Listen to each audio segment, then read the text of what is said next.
Welcome to the Global News Podcast from the BBC. I'm Pete Ross and I'm joined today by Bernd de Boosman in Washington.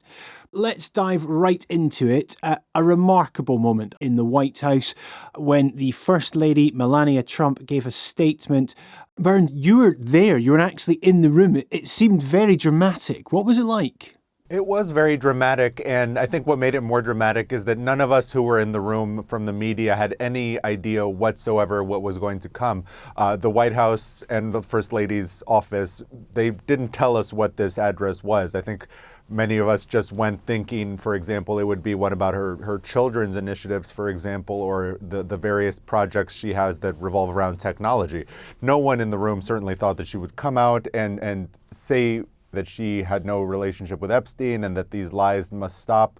The image of it was quite powerful, her walking out into the grand foyer of the White House, very opulent, decorated room, with pictures of presidents on the walls and delivering this very brief but very kind of strongly worded message is certainly not something that anyone in the room, or really I think anyone in the United States, kind of saw coming ahead of time.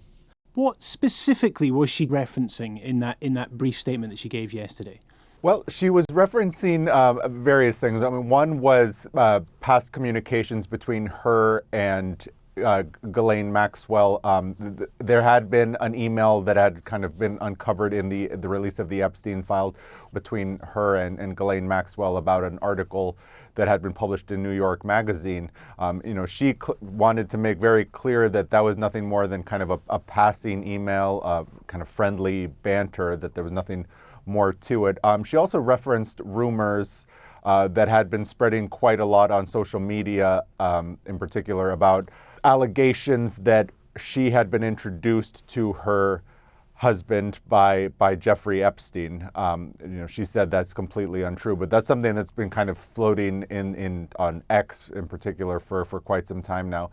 And what's been the reaction to the public at large? This Epstein affair there's many things going on in the world right now.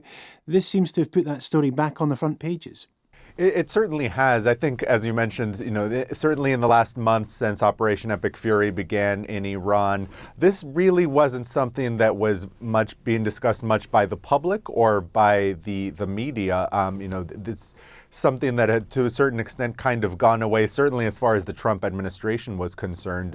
There's still lawmakers on Capitol Hill that had been calling for more to be done to address the concerns of the victims and perhaps be more transparent with the investigation and the files. But it had kind of gone very quiet. So by coming out and addressing this, Melania very much put this back into the public sphere. And now there's intense public debate and media debate about what prompted this in the first place. I think, people don't really understand whether she was addressing something in the past that she, still feels grievances about, a certain rumor, for example, whether something is happening now or whether a news story is coming out in the near future that makes some sort of allegations about her relationship with Epstein or her husband's relationship with Epstein, that she felt the need to get ahead of it. That's something that the White House has done in the past when they catch a whiff of a story coming over the horizon that they don't particularly like.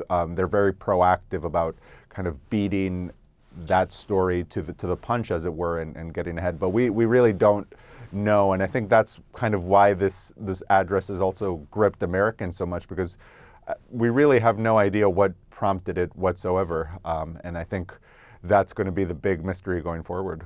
And a lot of interest in this story probably got something to do with sort of brand Melania, if you like. She's got a public persona which doesn't often have her speaking out. I've heard her described as elusive but influential. When she does make her public appearances, which are relatively rare, there's only been a handful since her husband returned to the White House last year. They're very kind of well managed and choreographed affairs, and it's very, her remarks are often very brief. And I believe this is one of, at best, only a very, very small number of times when she's spoken independently of a wider event. In previous events, for example, she's speaking alongside other speakers about technology or about children's initiatives.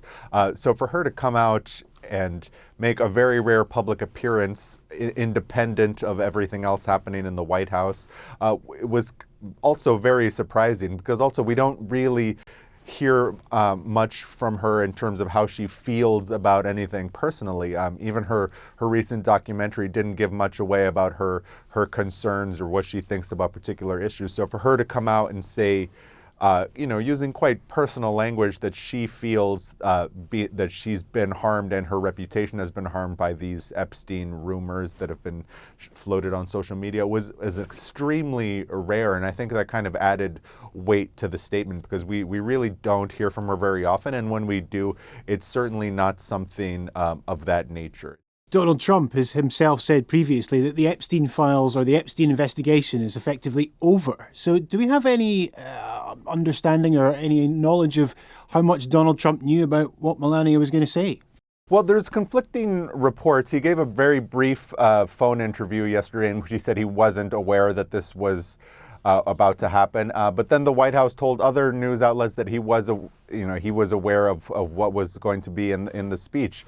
I think for him, this really is quite a complicated situation, in that he's insisted over and over and over that the U.S. should move on from discussing this, certainly with regards to him and his own family. He's at times referred to it as a Democratic hoax. He's snapped quite angrily at reporters that have asked questions about his reaction to the Epstein files.